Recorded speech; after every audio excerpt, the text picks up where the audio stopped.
Muy buenas noches a todos. A nombre de Libertad y Desarrollo, les doy la bienvenida a esta segunda charla de nuestro ciclo Deconstruyendo el Neoliberalismo. Hoy expondrá, a mi juicio, una gran historiadora, Valentina Verbal. Ella es licenciada en Historia de la Universidad de los Andes, magíster de la misma disciplina por la Universidad de Chile. Como becaria Fulbright, actualmente cursa un doctorado en Historia Atlántica en Florida International University.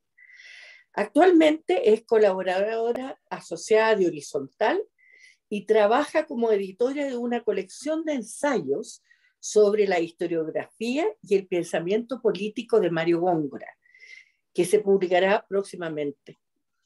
Ha sido profesora de Historia Constitucional de Chile en la Universidad Autónoma y en la Universidad de las Américas. Ha publicado diversos artículos académicos de historia. Es autora de un gran libro que cualquier simpatizante de Chile Vamos en extenso debería leer, que llamó La derecha perdida, de Ediciones Libertad y Desarrollo. Y fue editora junto a Benjamín Ugalde y Felipe Schroenberg de los libros El Octubre Chileno y La Constitución en Disputa, ambos tremendamente al día y relevantes a la situación que vivimos hoy. Esta es la segunda charla sobre los orígenes y diferentes significados del concepto de neoliberalismo y de la manera como se refiere en general a lo que es el pensamiento más central de la derecha chilena. Es evidente que desde la izquierda en los últimos tiempos se han centrado en el neoliberalismo todos los males de la transición del modelo de desarrollo chileno, y muchas veces es un término que se usa en sustitución del concepto capitalismo. Así se nos ha dicho que en Chile nació el liberalismo y, como recordaba yo la semana pasada, ahora se nos dice que aquí va a ser su tumba. Que hemos vivido con una constitución neoliberal, que los gobiernos de la concertación fueron neoliberales. Y es posible que el presidente Lagos, con su larga trayectoria socialista o socialdemócrata, sea para muchos el ícono de las perversidades del neoliberalismo. Sin embargo, en los últimos 10 años, un poco más, también ha habido una andanada de críticas a la derecha liberal, calificándola de neoliberal, por parte de sectores conservadores, herederos de una particular escuela conservadora, con claros rasgos antiliberales, corporativistas y nacionalistas en un sentido casi metafísico. Valentina, quien expondrá sobre Mario Góngora y sus discípulos, origen y desarrollo del mito del modelo neoliberal en Chile, 1981-2019, estoy segura va a arrojar luces muy esclarecedoras sobre esta corriente de pensamiento. En un ámbito más práctico, quisiera recordar que las preguntas las pueden hacer en todo momento, por escrito, al chat, para dar un breve espacio al final para responderlas. Y con eso dejo con ustedes a Valentina Verbal. Bueno, primero que nada, muchas gracias por la invitación, especial a Libertad y Desarrollo, especialmente a ti, Lucía, por estar acá, por la presentación y por el apoyo de siempre. Dicho sea de paso, el libro La derecha perdida fue prologado por la misma Lucía, así que tenemos relaciones de hace un buen tiempo atrás, relaciones intelectuales. Estoy compartiendo la pantalla. Bueno, les voy a contar que... Esperen un poquitito que estoy ahí tratando de minimizar... ahí. Ya, ahí estaba, tratando de minimizar, ¿cómo se llama? La cámara. Ya, les voy a contar que esta charla se inserta un poco en un capítulo, en un ensayo que voy a publicar en el libro de ensayo Mario Góngora que yo estoy editando, que van a participar varios autores. Y bueno, esta sería como una parte de ese libro, en el que intervienen varios autores de distintas disciplinas y distintas posturas políticas. Bueno, se llama Mario Góngora y sus discípulos, origen y desarrollo del mito del modelo liberal en Chile. ¿Por qué puse esa fecha, 1981, por la fecha del ensayo histórico Mario Góngora y 2019 por el estallido social? Como que más o menos me voy a centrar en eso. Y voy a sostener como una tesis bastante como provocadora, pero que en ese ensayo yo lo desarrollo mucho más. Quizá ahora, por motivos de tiempo, no voy a poder hacerlo con tanta detención. Y es que en el fondo el estallido social de alguna manera representa el triunfo de Mario Góngora, representa en términos intelectuales el triunfo de la tesis de Mario Góngora. Vamos primero una introducción, después la tesis de Mario Góngora, que la centra en la idea central de su libro, que dice que el Estado crea la nación. Voy a hablar de Renato Christie, lo que podemos llamar la síntesis mañana, y voy a otro autor que es Daniel Mansuy, que le puse como título Tergiversando a Hayek. Y la conclusión. Bueno, lo primero, digamos, es que, digamos, como introducción, el 2011 nosotros experimentamos cierto llamado movimiento estudiantil que puede situarse como el origen de un proceso de legitimación de la Constitución del 80 y de 2005. Yo sostengo la tesis, que lo sostengo en otros escritos, que la Constitución chilena, si bien tuvo una ilegitimidad de origen, tuvo después una legitimación de ejercicio, pero que después vino o se produjo, digamos, una deslegitimación de ejercicio. Es decir, hay una ilegitimidad de origen, ¿cierto? Luego una legitimación de ejercicio, después una deslegitimación de ejercicio. Bueno, a más grandes rasgos sostengo que eso ha ocurrido siempre en todas las constituciones en Chile. Y eso también lo estoy trabajando para otro paper. Ahora, ¿por qué se produjo esa deslegitimación, digamos, de constitucional a partir del movimiento estudiantil? Esto, por supuesto, viene desde antes, a nivel intelectual, y de hecho por eso Góngora es del año 81, pero a nivel más político viene del 2011, de manera más masiva, más generalizada, digamos. Bueno, ¿qué dice en el fondo esta tesis de la legitimación? Que la Constitución, digamos, es ilegítima porque consagra el modelo neoliberal, el libre mercado y el Estado subsidiario. Si bien a veces se argumenta, digamos, de que la Constitución es ilegítima por su origen, por haber nacido en dictadura, etc., al final siempre se llega al argumento, esto se ve mucho en Fernando Atria, de que la Constitución es ilegítima porque es una Constitución que consagraría el modelo neoliberal, y además, digamos, hay ciertos cerrojos que impedirían superar el modelo, pero lo importante, digamos, es, en términos constitucionales, es la superación del modelo neoliberal.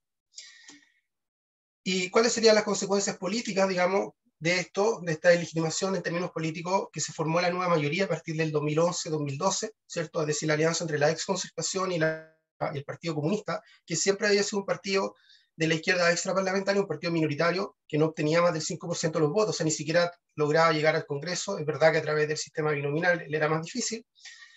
Y la nueva mayoría o la ex-concertación le empezó a dar como cupo reservado al Partido Comunista, y después formó esta alianza que pasó a ser la nueva mayoría y que dio lugar al segundo gobierno de Chile.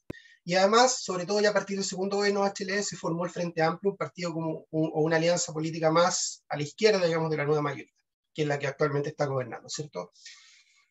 Ahora, pero la deslegitimación, si bien surgió en el año 2011, sobre todo en términos políticos, a nivel más generalizado, sobre todo porque la concertación empezó a legitimar la Constitución, esta deslegitimación fue primero intelectual.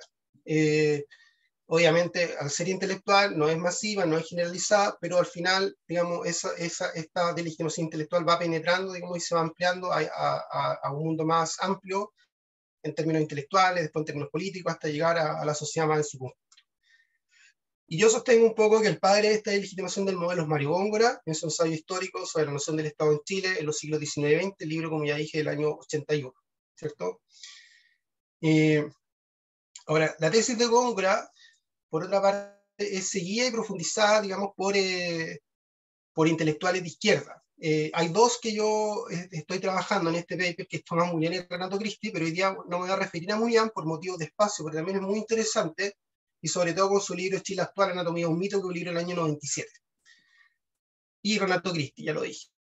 Pero también esta tesis de Góngora, que ya la voy a explicar, es seguida, digamos, sobre todo a partir del año 2011, o retomada, podría decirse, por algunos intelectuales de derecha, especialmente Hugo Herrera y Daniel Manso, que son intelectuales de derecha, que también, yo creo, participan, por decirlo así, de la construcción del mito del modelo neoliberal, que es un mito que apunta a la legitimación de la Constitución por consagrar este llamado modelo neoliberal. Ahora, ¿por qué hablar de discípulo? La palabra discípulo puede sonar un poco fuerte, pero yo no uso la palabra discípulo en un sentido, la primera acepción de la RAE, que es quienes siguen a un maestro, se refiere a quienes siguen a un maestro, sino a quienes siguen una escuela o una tesis, por decirlo así en términos más amplios. Entonces, en ese segundo sentido, que es un poco más amplio, que no es seguir, obviamente, religiosamente a un maestro, que sería Góngora en este caso, sí siguen los grandes trazos, digamos, todos estos intelectuales, Mulligan, Christie, Herrera y Mansuy. A Herrera tampoco me voy a referir por motivos de tiempo. Lo voy a mencionar al pasar, que todos siguen en sus grandes trazos el pensamiento de Góngora, la tesis de Góngora. Por ejemplo, todos dicen que el modelo neoliberal sería una novedad en la historia de Chile, o la idea, digamos, del liberalismo económico, para decirlo en términos amplios, sería una novedad, y sería una revolución desde arriba, siguiendo a Góngora. Y también todos dicen que el modelo neoliberal generaría efectos morales en la sociedad, porque apuntaría a la creación de vías aisladas, egoístas, lo que generalmente se llama el atomismo social, o vías materialistas también.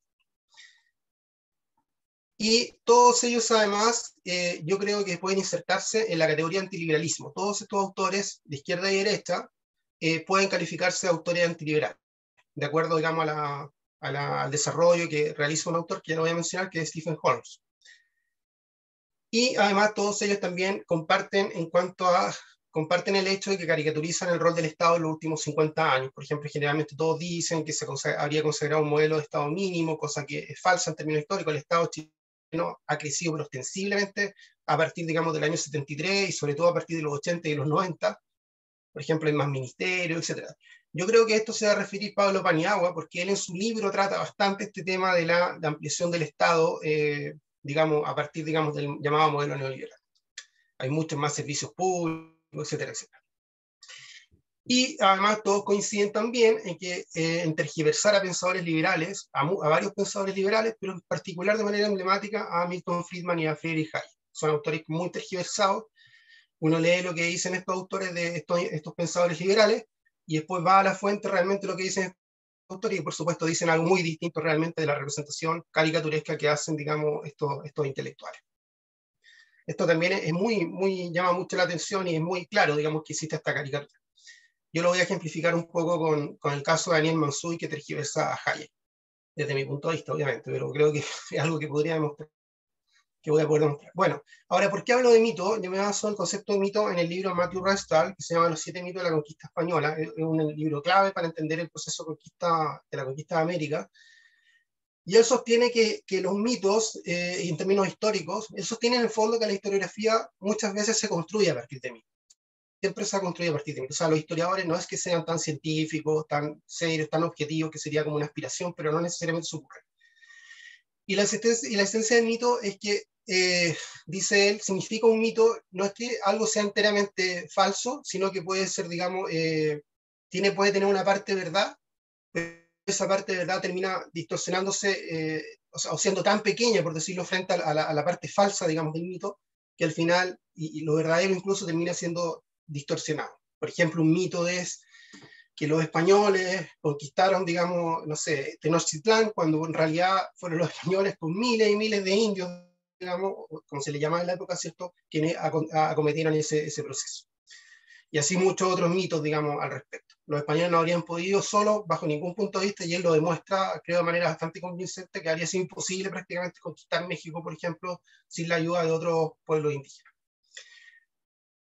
Bueno, y acá está el libro de Stephen Holmes, que es un libro del año 93 y el año 96, que está editado en español. Yo tengo la versión en inglés, esta misma versión, que es un libro que aconsejo, y bueno, y trata el concepto de antiliberalismo, que es una categoría poco usada, y yo la he estado recogiendo un poco para tratar el pensamiento Góngora, y también, digamos, para este paper también que estoy exponiendo ahora, que lo voy a publicar en el próximo libro. ¿Qué es lo que dice Holmes sobre el antiliberalismo? Básicamente dice que el antiliberalismo puede ser de derecha o izquierda. Ahora él en este libro se dedica más al antiliberalismo de derecha, sobre todo fascista y comunitarista. Él hace esa distinción, por ejemplo, Carl Schmitt, McIntyre, etc. Pero él sostiene, digamos, y demuestra de manera bastante patente que los autores fascistas y los autores comunitaristas prácticamente sostienen los mismos argumentos o las mismas caricaturas, digamos, caracterizaciones, para decirlo así, del liberalismo. Por ejemplo, que produciría atomismo social, que no creería en el bien común, que establecería una sociedad meramente materialista. También, digamos, que el liberalismo supone como una decadencia de la sociedad, una decadencia cultural. Eso, ojo, de alguna u otra manera también está presente en autores de izquierda, por ejemplo, en Atria también. Bueno, eso, sobre todo, atomismo social, decadencia, materialismo. Yo diría tres características. También, bueno, lo del bien común, es decir, que no creería en el sentido de comunidad, etc. Y que también, en general, que el liberalismo sería como antipolítico, como que no creería en la política, por decirlo así. Es decir, el liberalismo no permitiría que se pueda construir una comunidad política. Eso es como característico en general de todos los antiliberales. Vamos a la tesis de Góngora y vamos a ver que estos dos conceptos, el concepto de mito, de acuerdo a lo que dije Reichstag, y el concepto de antiliberalismo, en los términos en que lo expliqué de Homs, están presentes en Góngora muy fuertemente, y también están presentes los otros autores que vamos a ver, Christie y más. Bueno, Góngora, primero que nada, había que decir que fue un gran historiador chileno, ¿cierto? Obtuvo el Premio Nacional de Historia, si no me equivoco, en 1974, 75, por ahí, o 76. Ya, no, las fechas no son tan importantes en historia, pero la década de los 70, dejémoslo así. Pero también Góngora, aparte de ser un historiador, fue también un gran pensador político, y se le ha estudiado poco desde mi punto de vista como pensador político. Hay un libro que se llama Mario Góngora, El diálogo continúa, que editado por Gonzalo Giraldo y Vergara, me acuerdo el nombre de pila, pero Giraldo y Vergara, pero de mi punto de vista es un libro muy condescendiente con Góngora, salvo algunos ensayos, como 2 o 3, que hacen unas críticas, pero no creo tan fundamentales, no creo que sean tan decisivas, digamos, respecto al pensamiento. Bueno, y la síntesis de su pensamiento político y también historiográfico para el periodo republicano está en su famoso libro, que ya lo he mencionado, El ensayo histórico sobre la noción del Estado en Chile. ¿Cuál es la tesis central de Góngora? Es que el Estado crea la nación, y él lo sostiene como una tesis fáctica, o sea, una tesis descriptiva. El Estado habría siempre creado la nación desde la independencia, sobre todo a partir de la guerra, dice él, y lo que habría ocurrido a partir del 73, sobre todo, quizás no del 73 propiamente tal, pero a partir del 74-75, con la irrupción, por decirlo así, de los Chicago Boys, es que el Estado habría abandonado su función o su misión tradicional de crear la nación. Ahora la nación estaría siendo creada por, digamos, el mercado, para decirlo en términos simples, por el neoliberalismo. De hecho, Góngora, de acuerdo a mí como investigaciones, sería el primero, o al menos el primer pensador que usó el término neoliberalismo en Chile. Y si no el primero, al menos el primero más importante. Yo no he encontrado otro, y no, ya él usa el concepto de neoliberalismo en el año 80. Y de manera, por supuesto, denostativa, etc. ¿Cuál es la tesis derivada de esta tesis central? Es que Chile no tiene una cultura capitalista empresarial. O sea, la cultura chilena es una cultura no liberal en lo económico, sino una cultura más bien estatista en lo económico, y es lo que en el fondo lo que le preocupa a Góngora, y eso sería parte de la decadencia que a él le afecta, que le angustia, él mismo lo dice, es que, digamos, se estaría en una cultura contraria, digamos, a la cultura tradicional chilena, que no sería capitalista empresarial, ¿ya? Lo esencial habría sido el rol del Estado, por ejemplo, a través de la guerra, a través de la seguridad, etc. Y también otra característica de Góngora es que distorsiona muy brevemente, porque el ensayo es un libro corto, pero que cada línea tiene mucho, digamos, distorsiona también a Friedman y Hayek, que serían para él los padres de los Chicago Boys. Bueno, Góngora también, digamos, cae en esta idea de decadencia, que es un elemento clave en los pensadores antiliberales. Y él mismo dice en el primer párrafo de su libro, dice que le embarga un sentimiento de angustia y preocupación, y dice que la década de 1970, porque es la década justo anterior al año 81 en que escribió su libro, ha sido la más crítica y grave de nuestra historia. La más crítica y grave de nuestra historia. ¿Por qué dice eso? Porque, ya lo dije, por la introducción del neoliberalismo, ¿cierto?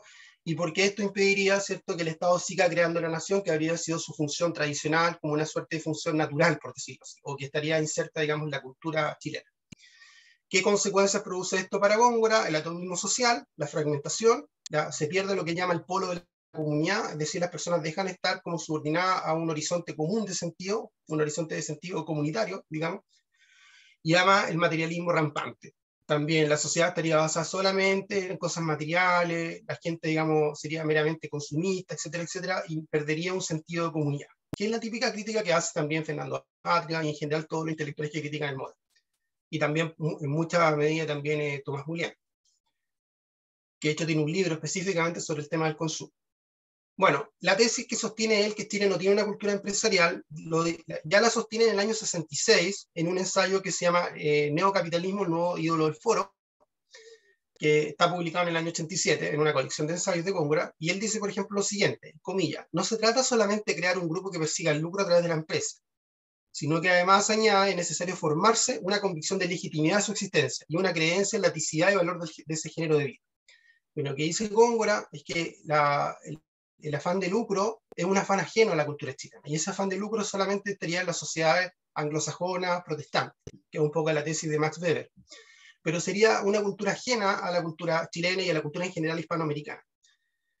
Esto obviamente puede, digamos, refutarse en términos históricos. Yo en este ensayo lo refuto un poco. Por ejemplo, todo el siglo XIX Chile tiene un gran desarrollo comercial, en el puerto de Valparaíso llegan los británicos, tiene un gran desarrollo minero en el norte, lo cual también, dicho sea de paso, explicaría la guerra del Pacífico. Yo ahí sostengo que la guerra del Pacífico no se puede explicar solo por consideraciones militares o meramente estatales, sino que también por consideraciones económicas, que de hecho es la tesis de autores marxistas también sobre la guerra del Pacífico, la expansión del salitre, de los chilenos en el salitre, en Antofagasta, etc.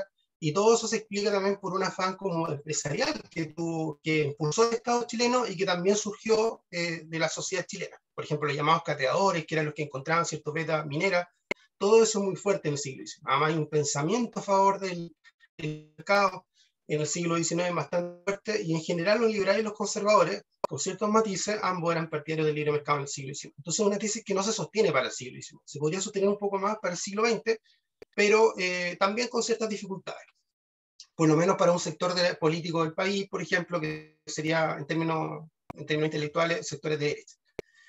Y otra cosa que sostiene Góngora es que el neoliberalismo, como sería ajeno a la cultura nacional, también, por lo tanto, sería una novedad, y además sería utópico, conduciría a una sociedad imposible, por decirlo así, y sería constructivista porque se construiría de manera de arriba hacia abajo a través de una planificación global. Por eso que Góngora sostiene que la dictadura de Pinochet, al igual que la Revolución de Libertad de Frei Montalva y la Unidad Popular, liderada por Salvador Allende, habría sido también una planificación global, lo que él llama planificación global. Bueno, en cuanto a las discusiones de los pensadores, lo voy a decir muy brevemente. Él dice que para Friedman la libertad económica sería la base de todas las libertades, de la libertad política y finalmente de toda libertad. Bueno, esta idea ha sido muy subrayada también en el último tiempo, y también yo lo trato en este ensayo, por escrito, por Hugo Herrera, pero tanto Góngora como Hugo Herrera tergiversan, pero de manera, bueno, lo voy a decir de manera bastante grotesca a Friedman, porque Friedman no dice eso. Él no dice que la libertad económica es la base de la libertad política, no dice que la libertad económica sea la libertad más importante, etc. Lo que dice es que hay un feedback entre la libertad económica y la libertad política, y, digamos, no basta la libertad política sin libertad económica, y no basta la libertad económica sin libertad política. Y lo que dice, digamos, es que la libertad económica es una condición necesaria, esa es la frase exacta de la libertad política, pero no una condición suficiente. O sea, no basta la libertad económica para que exista libertad política y otras libertades. Tienen que haber también otras libertades. Y pone varios ejemplos de países que él critica. Es este libro del año 63, si no me equivoco, Capitalismo y Libertad, de Friedman. Pone varios ejemplos de países que son regímenes autoritarios, digamos, pero que no tienen libertad, que tienen libertad económica, pero no tienen libertad política, y que él critica, de hecho, digamos. Bueno, ahora, bueno, también está el tema de la visita de Friedman a Chile, todo eso está bien tratado también por Leonidas Monte. Tampoco es que le haya hecho una defensa rajatabla de la dictadura de Pinochet, lo político, de hecho, no fue así. Pero bueno, no me voy a meter en eso por motivos de tiempo, pero aparece en el paper. Y esto, hago propaganda para que lo lean después. Bueno, y sobre Hayek, en el fondo, la crítica a Hayek, que es una crítica que es seguida después por Christie y por Massuy sobre todo, es que Hayek concibe el liberalismo como una planificación, como una utopía constructivista, que sería contraria a la tradición. Eso es como un poco lo que dice, y eso es retomado por Christie y después por Massuy. Ya voy a explicar eso de Hayek más adelante. Y otra cosa también que muy, muy importante en Góngora, que yo también lo desarrollo en otro paper que se llama Antiliberalismo y Fascismo Católico en Góngora, es el organicismo de Góngora. O sea, Góngora cree que el Estado es como un organismo natural. En cambio, por ejemplo, el mercado no sería natural, surgiría, digamos, de una planificación artificial. El mercado y la libertad en general, la libertad individual sería artificial. Lo natural es que las personas vivan, digamos, bajo un régimen colectivista, por decirlo así, de alguna u otra manera. Ahora Góngora, por supuesto, no creía en totalitarismo, digamos, pero sí no creía en la democracia liberal y en el liberalismo en general.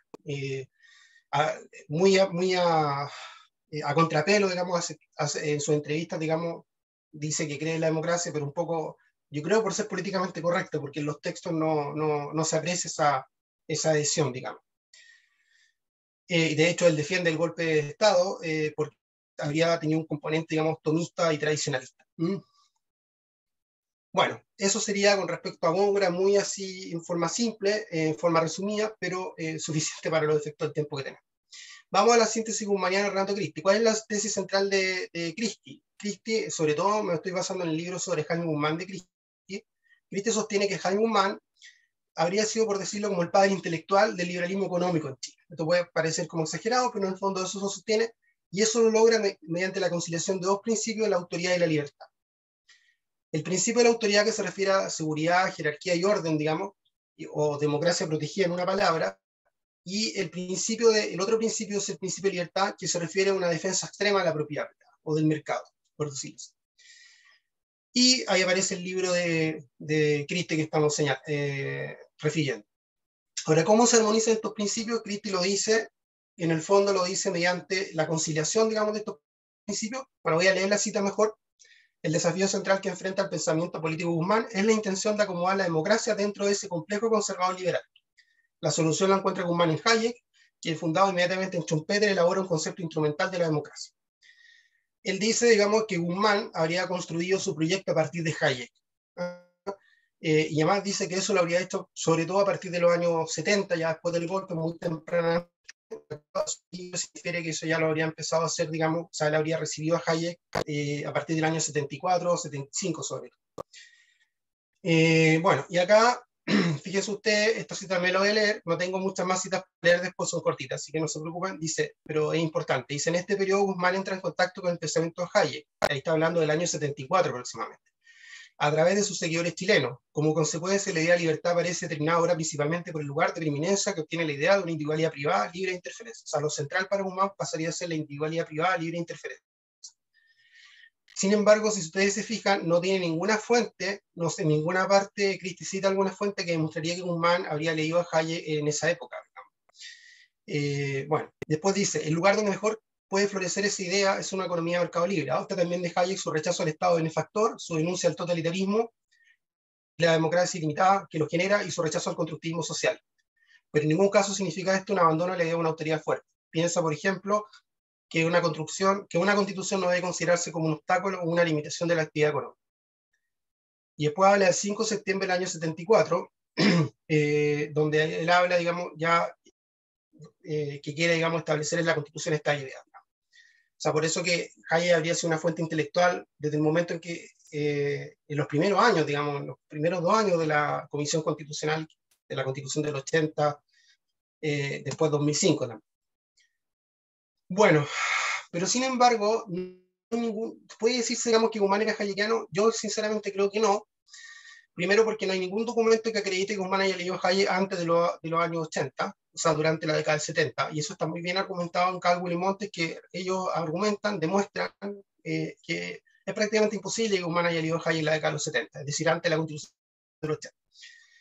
Dan varios argumentos, etcétera, pero bueno, no va a tener, por ejemplo, ni siquiera Hayek está en su biblioteca, la biblioteca está como, hay una biblioteca de Hayek que tiene un libro, o sea, perdón, de Guzmán que tiene un libro de Hayek, pero ya es un libro que adquirió en los 80. Pero ni siquiera parece lo leyó, digamos. Eso es lo que sostienen. Bueno, más allá de eso, a pesar de que Hayek defendió un poco a Pinochet, y eso aparece también en un artículo de Leonidas Montes con Bruce Caldwell, que es el que aparece citado también en el otro globito de la izquierda, no prestó Hayek ninguna asesoría constitucional, digamos.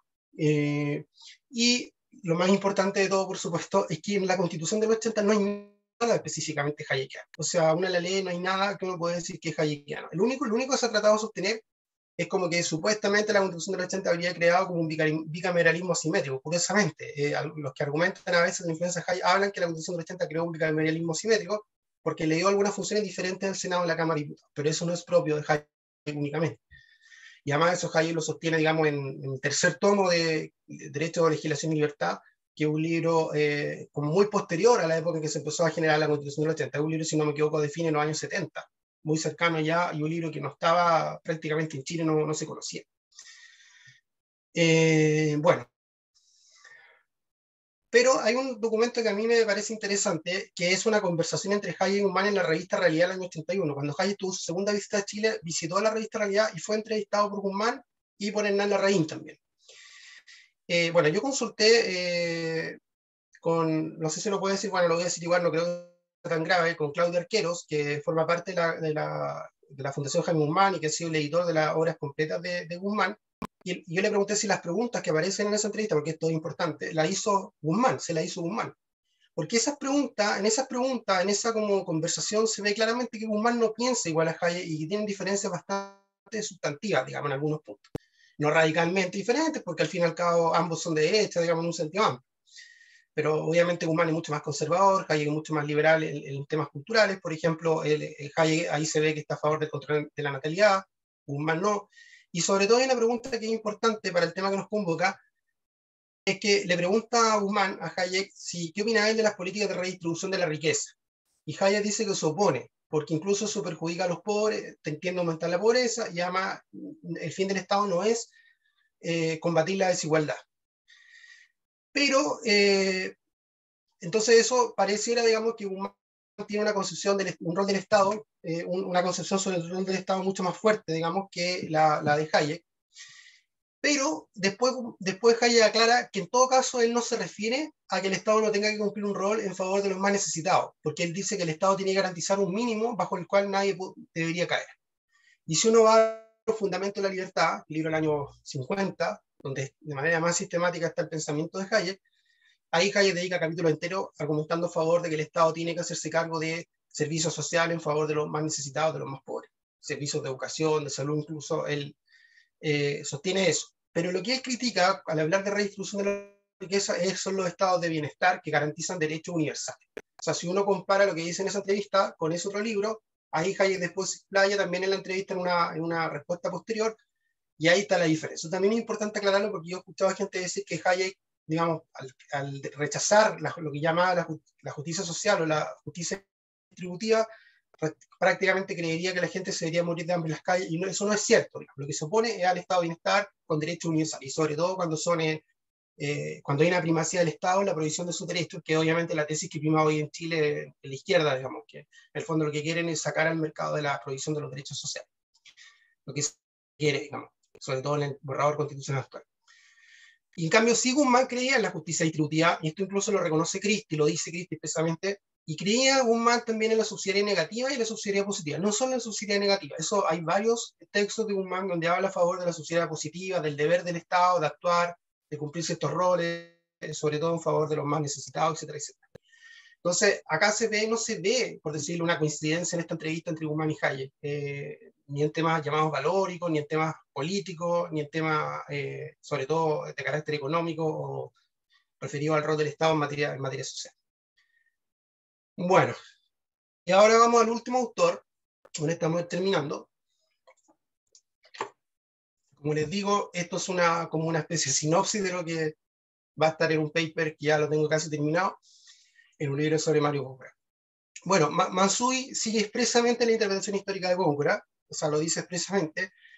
Él cree, digamos, de que el neoliberalismo es algo original, es algo novedoso, es un poco utópico, se habría introducido desde una revolución desde arriba, ¿cierto? Como una revolución desde arriba. Y él habla de esto en varios de sus escritos de lo que llama las patologías de la modernidad. También en Mansuy se ve como esta crítica a la modernidad, que vive una época de decadencia, producto, digamos, del mercado, o el llamado neoliberalismo, etc. Y la modernidad estaría enferma, o la modernidad produciría una enfermedad en la sociedad, para decirlo de esta manera, que creo que es más correcta, sobre todo por la primacía del mercado y los derechos individuales.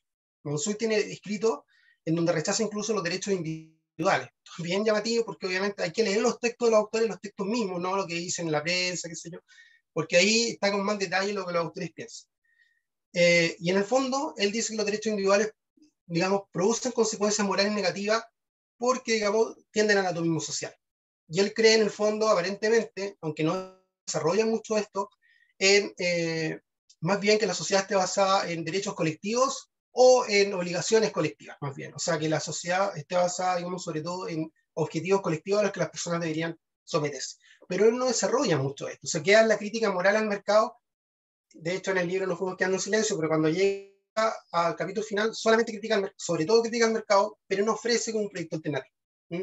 Y por eso yo, aunque suene un poco duro, califico a Mansuy como un anticapitalismo, un antiliberalismo soft más que hard, porque no tiene un proyecto alternativo, pero sí una crítica muy fuerte en términos morales al liberalismo y al mercado. Dos ideas clave: el liberalismo creería que la sociedad está constituida por átomos aislados, el típico argumento antiliberal. De hecho, Mansuy cita a muchos autores comunitaristas, como McIntyre, Charles Taylor, etc. Y los derechos individuales no fundarían la comunidad política. Eso también es muy fuerte, digamos, está muy presente en los escritos de Mansuy, como ideas así generales. Por otra parte, no me voy a detener en esto, también Mansuy sigue casi al pie de la letra una interpretación sobre Guzmán de Christie. Mansuy es un seguidor de Góngora y también de Christie, por eso dice esta secuencia, no por nada dice esta secuencia, digamos. Y también él sostiene que por ejemplo, Guzmán creería solo una subsidiariedad negativa, o sea, una mera retirada del Estado, de la economía y del rol social del Estado, y eso no es cierto, sobre todo a partir del estudio de José Manuel Castro, que yo creo que el mejor estudio que se ha escrito demuestra que el pensamiento Guzmán es un pensamiento no meramente subsidiario o negativo, sino que también creía en un rol fuerte del Estado en materia social. Yo aclaré, yo no soy guzmaniana por si acaso, pero hay que ser honesto con las fuentes, digamos, y Guzmán no tenía un pensamiento, por decirlo así, radicalmente liberal o poco menos anarquista, que creía que el Estado, o minimalista, que el Estado tenía que ser mínimo, etc. Pero me voy a centrar, por motivos de tiempo como siempre, en la caricaturización que él realiza del pensamiento de Hayek, porque es como un pensador emblemático en el liberalismo económico del siglo XX y que además se le suele asignar importancia en cuanto al modelo neoliberal en Chile. Siempre se cita a Hayek, también a Friedman y a otros, pero sobre todo a Hayek como el gran pensador que habría inspirado el modelo neoliberal en Chile y el neoliberalismo en general en Occidente.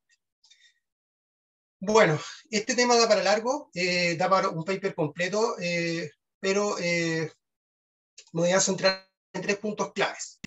Primero, Mansuy cuestiona los conceptos de libertad y coacción en Hayek. Veamos primero qué es lo que dice Hayek sobre la libertad. Para él, la libertad es un estado en que un hombre no se haya sujeto a la coacción derivada de la voluntad arbitraria de otros. Aquí ustedes estarán pensando, el punto clave es saber, bueno, ¿qué entiende Hayek por coacción? Porque esta definición es bastante estándar, digamos. El diablo está en los detalles, y el detalle que hay que ver es qué entiende Hayek por coacción. Hayek dice que hay coacción cuando las acciones de un hombre están encaminadas a servir a la voluntad de otro, cuando las acciones de la gente no tienden al cumplimiento de sus fines, sino a los de otro. Es decir, cuando una persona en el fondo está sometida a la voluntad de otra persona, o de otra autoridad. Y además, Hayek agrega que también forma parte del concepto de coacción la amenaza. No solamente se refiere, digamos, la coacción a la violencia física que uno puede ejercer en contra de otro, sino que también a la amenaza y también a otras cosas más, como por ejemplo cierto poder moral que puedan ejercer otras personas, autoridades en contra de las personas que son coaccionadas. Tiene una concepción bastante amplia la coacción, no así reducida a meramente violencia física. Pero ¿qué dice Mansuy? Dice que esta es una concesión de la libertad que carece de consideraciones políticas, que es pura libertad de movimiento. Y esto no es cierto. Bueno, yo en realidad lo voy a decir más abajo. El incluir la amenaza se refiere a los estados de conciencia, y que esto, digamos, sería como algo subjetivo, algo poco objetivable, que no se puede decir. Sin embargo, resulta temerario decir sobre lo primero que el liberalismo no es político. Eso generalmente los comunitaristas, los fascistas dicen, digamos, que el liberalismo sería antipolítico. Pero claro, sería antipolítico porque no sería estatista en el fondo, o porque no sería antimercado, para decir, o no sería liberal. Pero el liberalismo es político. De hecho, el liberalismo construyó la sociedad moderna en grandes aspectos, sobre todo a partir del constitucionalismo. O sea, no se puede decir que pasar por alto, así como tan suelto cuerpo, por decirlo así, la construcción, digamos, del constitucionalismo moderno, que es una construcción en gran medida liberal. Y bueno, no puedo tener en eso, pero todos los derechos individuales, la separación de los poderes, etcétera, vienen, ¿cierto?, del liberalismo. Y también, sobre lo segundo, sobre la amenaza, esto es muy extraño, muy desconcertante, porque toda la teoría política en general y la teoría jurídica es bastante unánime en incluir las amenazas como parte de la coacción. Por ejemplo, Berlin y los juristas de derecho civil o en general del derecho de los contratos siempre consideran la amenaza. Por ejemplo, Berlin, en su ensayo dos conceptos sobre libertad, dice: si yo traiciono a un amigo mío bajo amenaza, la amenaza de tortura, e incluso quizás si obro por miedo a perder mi empleo, puedo decir con razón que no obré libre. Este es un ejemplo entre muchos autores que obviamente consideran las amenazas como parte de la coacción o que afectan la libertad. Entonces es raro que estos argumentos, digamos, que traten de caricaturizar, digamos, el concepto de libertad. Después, también otra cosa que cuestiona el concepto hayekiano de ley. Como ustedes saben, Hayek era jurista también, de hecho esa es su carrera propiamente tal. Y la segunda prácticamente mitad de su vida intelectual se dedicó más que nada a la teoría del derecho más que a la teoría económica. Bueno, y él sostiene que una sociedad libre debe implementar la existencia de leyes abstractas, más que leyes específicas o referidas a grupos de individuos. Ahora, ¿qué es lo que dice Mansuy? Mansuy interpreta esta idea, que es muy central en Hayek, la idea de que las leyes tienen que ser abstractas o generales, no establecer derechos específicos, etc. Entiende esta idea como una ley que se aplica a muchas personas simplemente. Y de hecho él se pregunta retóricamente, dice: una ley que prohíbe viajar al extranjero, por ejemplo, es general, pero atenta contra las libertades básicas. ¿Cómo saber entonces que una ley general no es coercitiva? Dice: una ley que prohíbe viajar al extranjero, por ejemplo, es general, pero atenta contra las libertades básicas. Bueno, pero aquí, ¿cuál es el problema? Que obviamente Hayek no dice eso, no dice que la ley sea general porque se aplica a muchas personas, deba ser general porque se tenga que aplicar a muchas personas, sino porque no tenga que establecer fines específicos, digamos, o derechos específicos. Lo que él busca, digamos, como pongo acá, es que las leyes sean amplias en el sentido de no identitario, usando este concepto que está más de moda, porque quiere que los individuos puedan buscar sus propios fines de acuerdo a su propio conocimiento, ¿cierto? Y que no, por lo tanto, no se someten a fines colectivos. En la medida que las leyes establecen objetivos más generales, más coactivos, digamos, o colectivos, obviamente eso va a afectar el despliegue, digamos, de las libertades y que las personas puedan perseguir sus fines, ¿cierto? Además, otra característica más es que tergiversa la idea del derecho de Hayek como evolución o selección de normas. Hayek sostiene que el derecho se va construyendo en Occidente de manera evolutiva, como una selección, y él recoge el concepto de evolución de Darwin, pero lo aplica, digamos, a la teoría del derecho, o a la historia del derecho. Y él dice, Mansuy dice que Hayek, al decir que nadie crea el derecho, sino que este se crea evolutivamente en la historia, estaría diciendo que nadie crea el derecho. Al decir que nadie en concreto crea el derecho, estaría diciendo que en general nadie crearía el derecho. Y por lo tanto, Hayek negaría la existencia de la libertad humana. Daría cuenta de un estado de dependencia respecto a la historia. O sea, como nadie crearía el derecho, las personas no podrían ejercer su libertad en realidad y estarían sometidas a la historia, a la vera evolución. Serían como especies, prácticamente como animales, por decirlo así. Él no dice eso, pero para que me entiendan la idea. Sin embargo, Hayek no dice que nadie a secas o simpliciter crea el derecho, sino que nadie en particular crea el derecho, o que nadie crea la totalidad del derecho. El derecho no se crea ni siquiera por una sola generación, dice Hayek, sino que se va creando intergeneracionalmente, se va perfeccionando a lo largo del tiempo por un mecanismo de ensayo y error. Pero no quiere decir que no existe la libertad, porque en esa creación intergeneracional que hace produciendo, por ejemplo, a través del derecho consuetudinario en el mundo anglosajón, que viene incluso del derecho romano, ese derecho consuetudinario, en ese proceso, digamos, interviene la libertad. Ese proceso se va dando a través de actos libres, digamos, de muchas y muchas personas o muchas generaciones. Pero no es que eso, el hecho de que el derecho sea evolutivo, no quiere decir que no exista la libertad. Entonces eso también llama la atención, digamos, en Mansuy. Pero por lo demás, si fuera cierto lo que dice Mansuy, todas las instituciones nos pondrían en una situación de dependencia respecto a la historia. Y por lo tanto, siempre habría que partir de ser la izquierda. O sea, todas las instituciones que han evolucionado a la historia, la propiedad, el Estado, no sé, el gobierno, o instituciones más nuevas, no sé, los partidos políticos, etcétera, que se van perfeccionando o también desperfeccionando, a lo largo de la historia, implicaría, digamos, que todo, como es un proceso de ensayo-error, siempre estaríamos dependientes de la historia y no habría libertad. Pero cada vez que hay un cambio, cada vez que se va perfeccionando algo, interviene la libertad, obviamente, también en términos políticos, incluso con las leyes de Parlamento. En teoría, las instituciones se van perfeccionando o también se pueden ir no perfeccionando o haciendo peores, digamos. Bueno, y un tercer punto, y con esto voy a ir terminando. No sé cómo estoy en la hora, estoy como justo en la hora, pues ya estoy terminando. También Mansuy, en línea directa con Góngora, y también en parte con Christie, sostiene que Hayek es utopista, por decirlo así. Esto es como su gran tesis, sobre todo en un ensayo, en el último ensayo que tiene sobre Hayek, en un libro que se llama Dos ensayos sobre Hayek. Y él cita un artículo de Hayek del año 49 que se llama Los intelectuales del socialismo, donde Hayek habla de la necesidad de generar una utopía liberal como alternativa al socialismo. Entonces, él habla de eso, la necesidad de una utopía, etc. Yo voy a explicar a qué se refiere.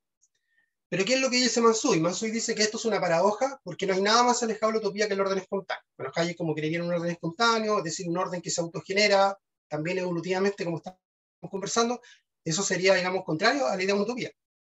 Y además Hayek se mimetizaría, esta sería también otra gran paradoja con el socialismo. Entonces él caería en lo mismo que él supuestamente estaría combatiendo. Y esto sería, dice Mansuy, como un punto ciego, digamos, el pensamiento Hayek. Un punto ciego que curiosamente el mismo Mansuy estaría descubriendo, porque prácticamente nadie lo habría descubierto. Si bien se le hacen críticas a Hayek en otras cosas, estas críticas que yo he señalado no las hace prácticamente nadie. O sea, yo no he leído autores, he leído críticas a Hayek, muchas muy justificadas, digamos, por supuesto, pero estas no las he leído, la verdad. Por lo menos en los términos que son aquí planteados. ¿Qué dice Hayek realmente? Hayek dice que el liberalismo no debe reducirse a lo políticamente posible, sino ir más allá. Entonces, debe tener, dice él, como esto lo digo con mis palabras, pero es la idea que él expresa, un horizonte de expectativas. No debe ser meramente pragmático, o meramente, por ejemplo, materialista o economicista. Debe tener, por decirlo, como digamos, no un sentido misional quizás, pero un sentido como una mística, digámoslo así, una cierta mística que generalmente no tiene. Él se lamenta de eso, y eso es un poco verdad, ¿cierto?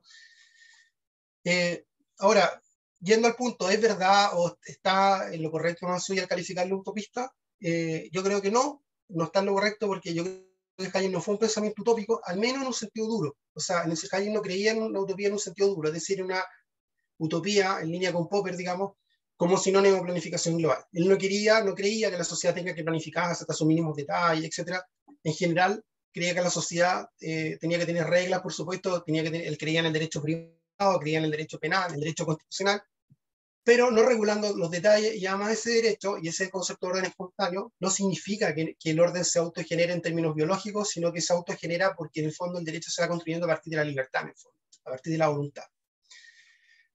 Y Mansuy, en cambio, no distingue entre utopía en sentido blando, que sería como un ideal regulativo, digamos, como tener un horizonte de expectativa, y utopía en sentido duro, que sería una planificación global. Le reduce el concepto de utopía meramente a la segunda acepción. Bueno, conclusión, ahora sí termino, última lámina. Si se revisa la prensa, digamos, de los días siguientes al estallido social, cosa que yo he hecho porque he escrito sobre esto también, las interpretaciones mayoritarias dicen que el estallido se habría producido por una reacción en contra del modelo neoliberal. De ahí viene el dicho, ¿cierto? No son 30 pesos, son 30 años. Esta interpretación estuvo no solo, digamos, en los analistas intelectuales de izquierda, estuvo presente, quiero decir, sino también en los de derecha, especialmente los que mencionaba y otros más, en todo caso, muchos columnistas, etc. La mayoría ha hablado de un modelo injusto y abusivo. Tenemos, por ejemplo, el presidente Piñera, que al tercer día después del estallido pidió perdón al país por el modelo, o sea, así expresamente, digamos. Yo tengo ese discurso, etc.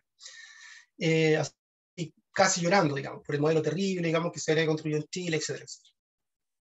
Obviamente, esos analistas no citaban a Góngora, ¿cierto? No estaban citando a Góngora en los diarios, digamos, en ese momento, pero todos daban cuenta de la tesis central de Góngora, que el neoliberalismo habría introducido como una cultura del egoísmo, una cultura de injusticia, etc., una fragmentación social, un materialismo extremo, etc. Y por eso, aunque Góngora no es citado, y aunque Góngora, por supuesto, probablemente no habría aceptado lo que ocurrió en términos de violencia el 18 de octubre de 2019, en términos intelectuales, la interpretación que se generó de ese acontecimiento da cuenta de un triunfo de Góngora, en términos intelectuales, desde mi punto de vista. ¿Por qué? Porque la tesis de Góngora, antiliberal, especialmente antiliberal en lo económico, bajó otra vez como un efecto cascada a otros intelectuales, a los políticos, a los jóvenes, etcétera, etcétera, y después se expandió. Obviamente los que están más abajo ya ni siquiera saben quién es Góngora, como siempre ocurre, pero plantean la misma idea que se vienen construyendo desde arriba y desde hace muchas décadas atrás, ya, desde el año 81, si ponemos el libro de Góngora como primerito. Por lo demás, todos los autores vistos aquí, y muchos otros, como el mismo Mulián, el mismo Borrell, etcétera, y varios otros, Fernando Ate, Carlos Ruiz, y también otros columnistas de derecha, sostienen que el neoliberalismo sería algo novedoso en la historia de Chile, sería como un experimento, como un laboratorio, etcétera, y que solo se pudo establecer mediante una revolución desde arriba. Obviamente existió la dictadura militar, existió esa revolución en términos autoritarios, pero el modelo neoliberal fue validado y legitimado durante 20 años por los gobiernos de la Concertación, y generalmente esto se omite. ¿Por qué ocurrió eso? Bueno, no me puedo detener ahora, pero digamos el modelo neoliberal no se puede reducir solamente a la dictadura militar. Ese es como mi punto. Todos los autores vistos aquí, digamos, y otros, caricaturizan el liberalismo en general, el modelo chileno, esto yo no me podía referir, pero espero que esto se refiera también Pablo Paniagua, que en su libro Atrofia, digamos, trata el tema de la caricaturización sobre cómo es el modelo. Por ejemplo, él demuestra, como ya dije anteriormente, que el Estado se ha ampliado muchísimo, digamos, ha crecido mucho. Lo que ocurre, digamos, es que también el modelo chileno tendió a validar el mercado. Eso es verdad, pero no quiere decir que el modelo sea un Estado mínimo, sino que es un Estado que reconoce el papel del mercado. Y también caricaturizan, digamos, algunos pensadores concretos como Friedman y Hayek. Voy a hacer acá una aclaración. Alguna vez alguien me dijo, yo hice este comentario, que estos intelectuales caricaturizan el modelo, y me dijo, bueno, pero caricaturizar es como un argumento ad hominem. No es ad hominem, yo creo que es una descripción de algo que es muy frecuente, digamos, que eso también lo sostiene, digamos, por ejemplo, Holmes, cuando trata a todos los autores liberales, él llama la atención de que cuando hablan del liberalismo, generalmente no citan a autores, y cuando los citan muy tergiversados, con frases sacadas de contexto, etc. Y finalmente, todos ellos pueden insertarse en la categoría de antiliberalismo, ¿cierto? Trabajada por Holmes, que lo acabo de mencionar. Incluso yo creo, y con esto termino, que puede decirse que el mito del modelo neoliberal, construido intelectualmente a lo largo de varias décadas, es una forma renovada de antiliberalismo en el siglo XXI y aplicada al caso chileno.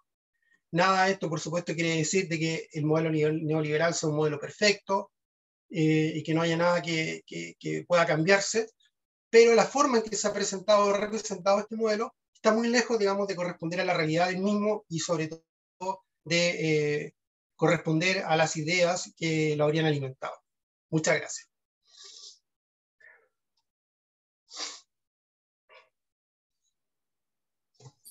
Lucía, estás en silencio.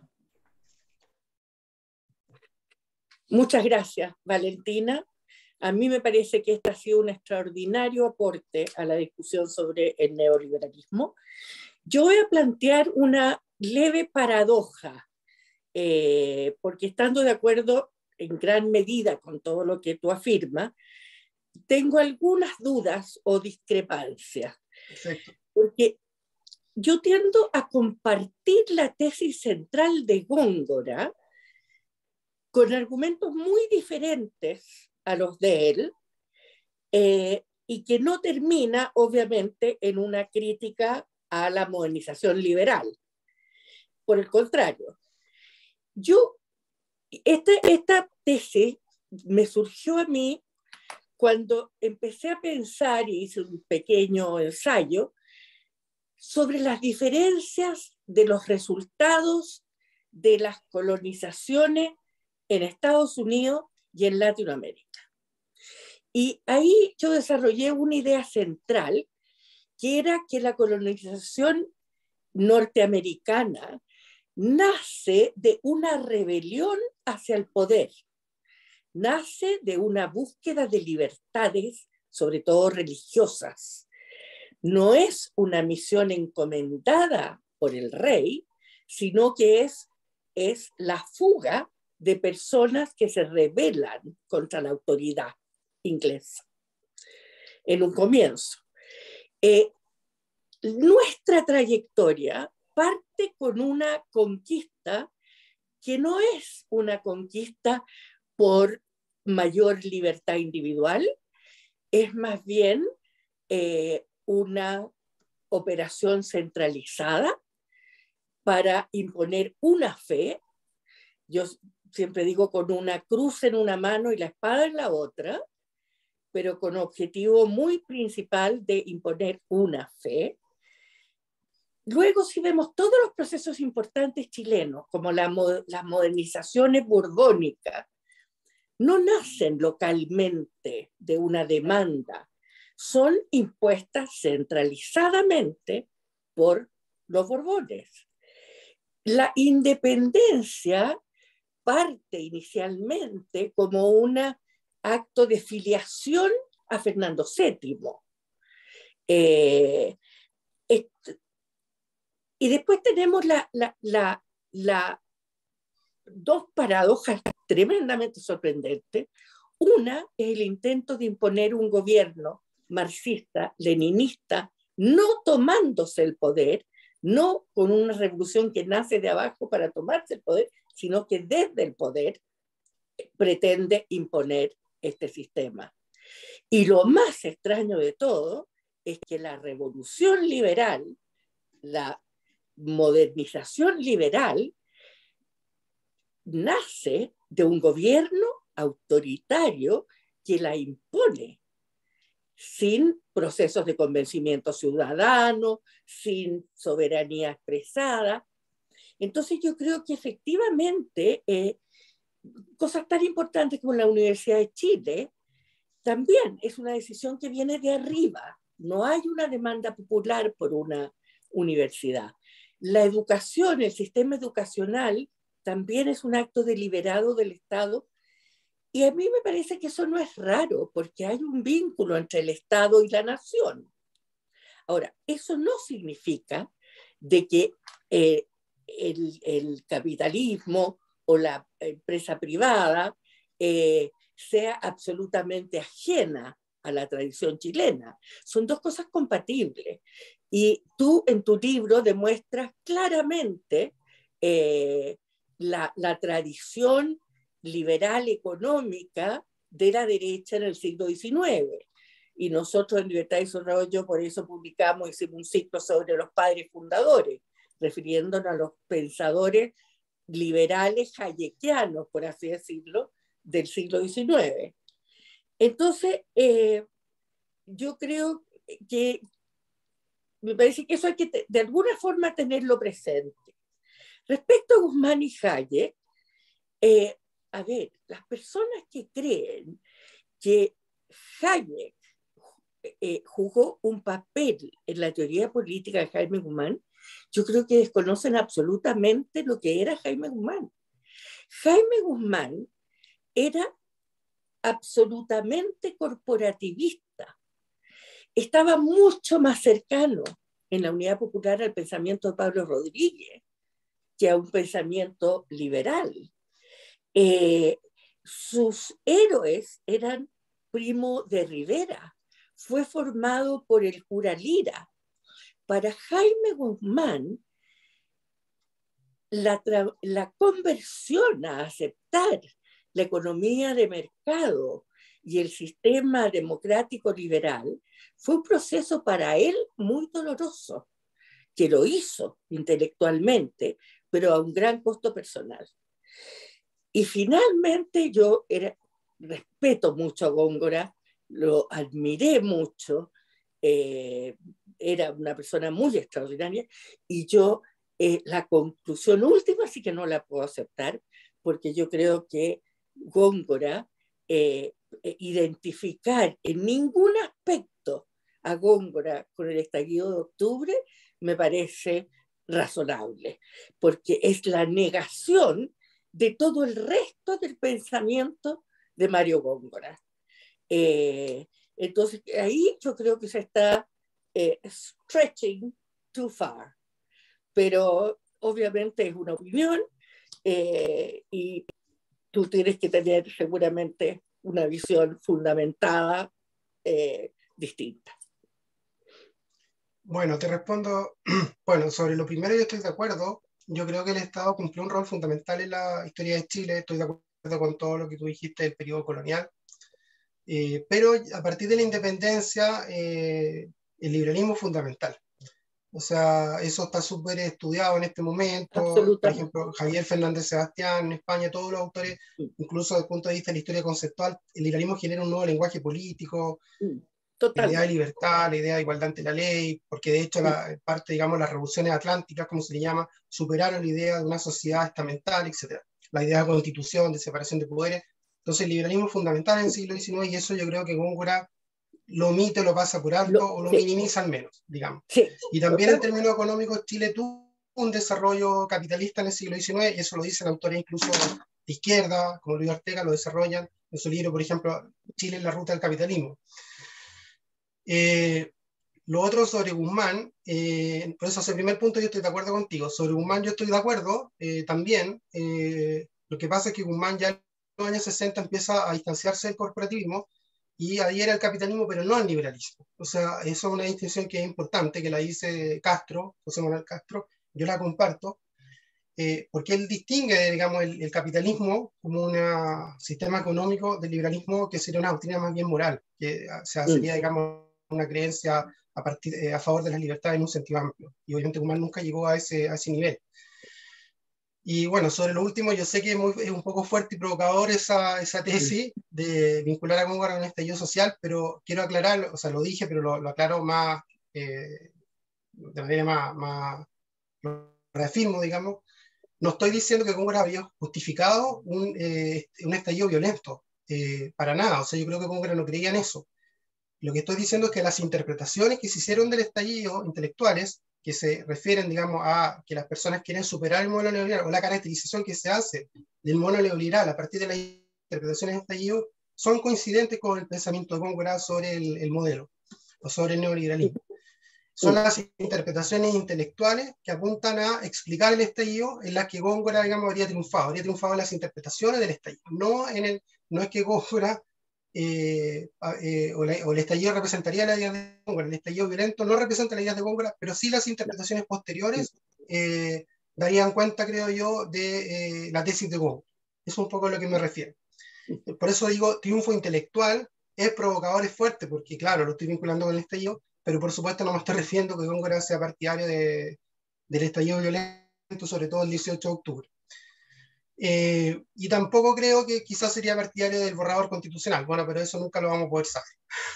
No me cabe la menor duda de que no. Claro.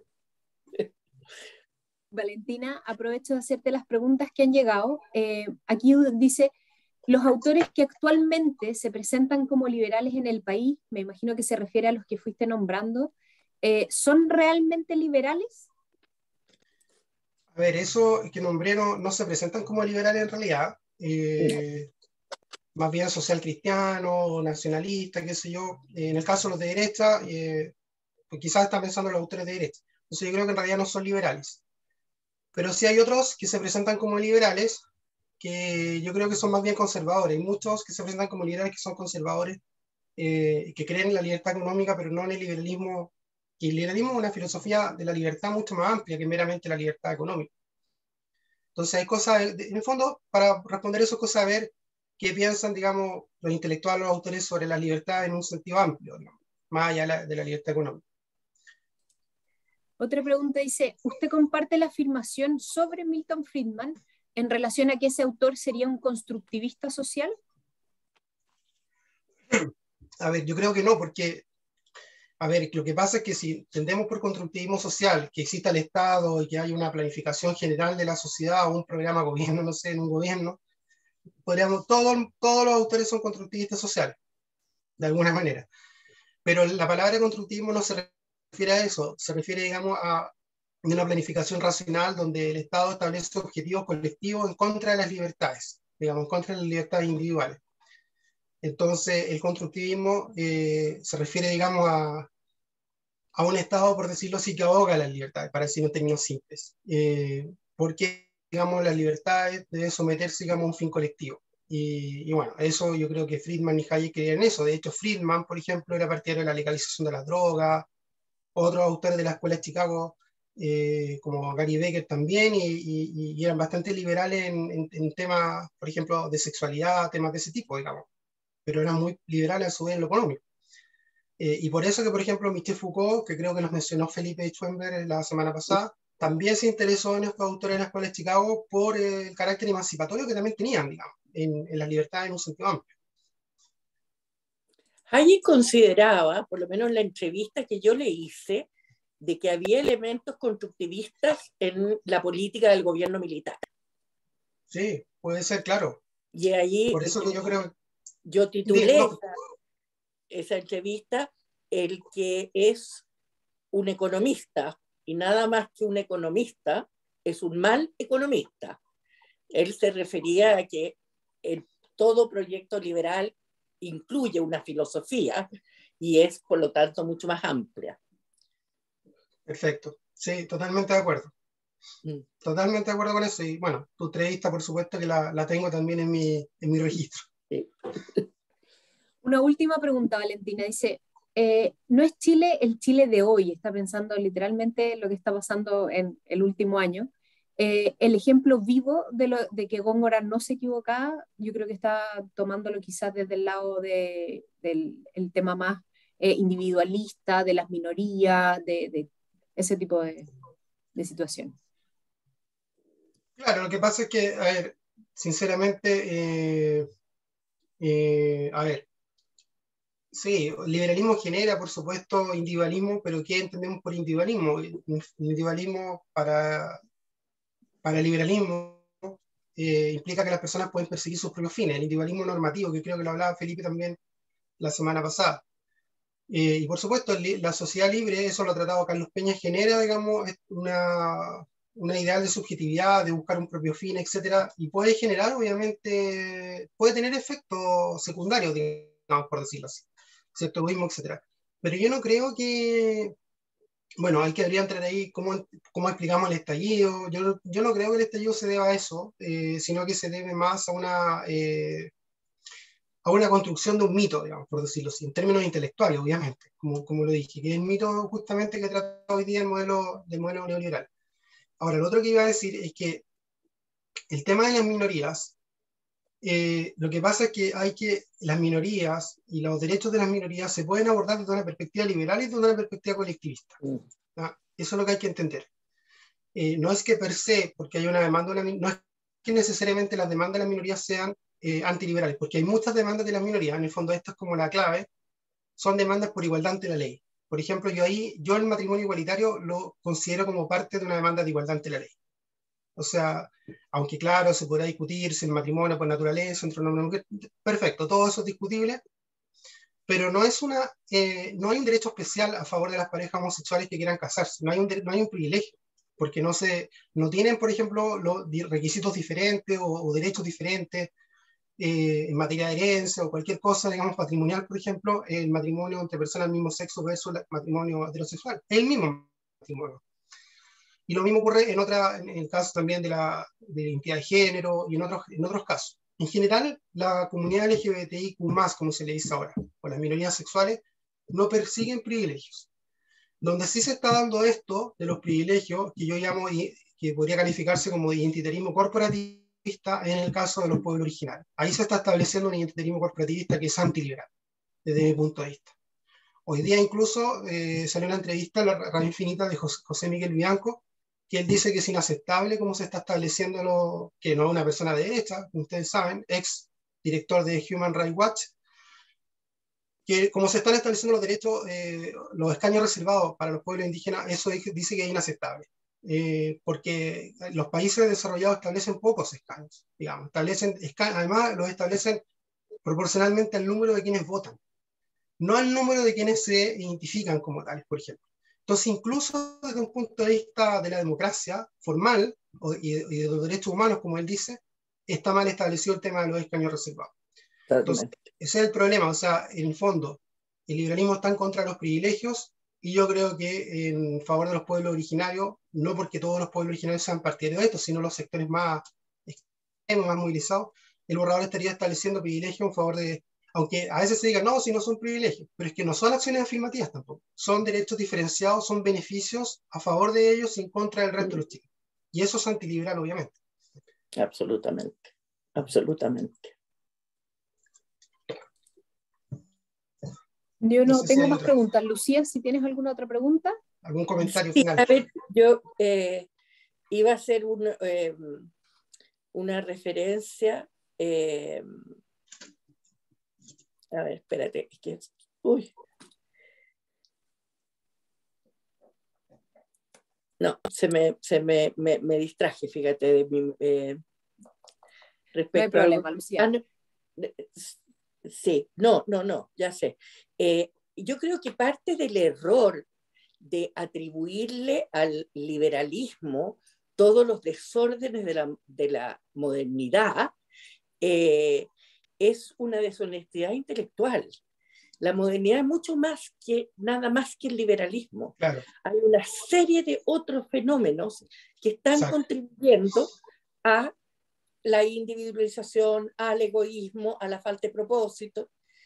El capitalismo en sus orígenes iba acompañado con restricciones propias de la religión, de un sentido del bien y del mal compartido. Hoy día los males no son del capitalismo, son de otros aspectos de la modernización, porque son males que se dan en la juventud en Rusia como se da en la juventud norteamericana. Puede ser incluso peor. Entonces, a mí me parece que es una relación de causa-efecto absolutamente deshonesta intelectualmente.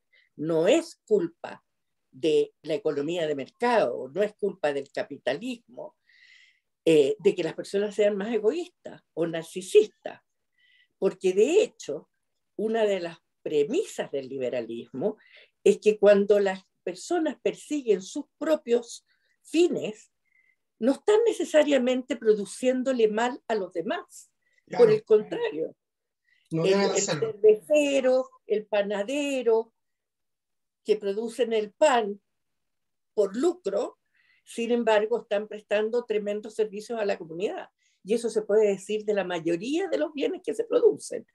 Entonces, yo creo que aquí hay posiciones muy ideológicas tratando de marcar puntos específicos, preconcebidos, más que un intento de comprender la complejidad de la sociedad moderna y de fenómenos como el estallido social, que yo creo que no responde a una causa, que se unen múltiples factores que coincidieron, incidieron, se promovieron, etc.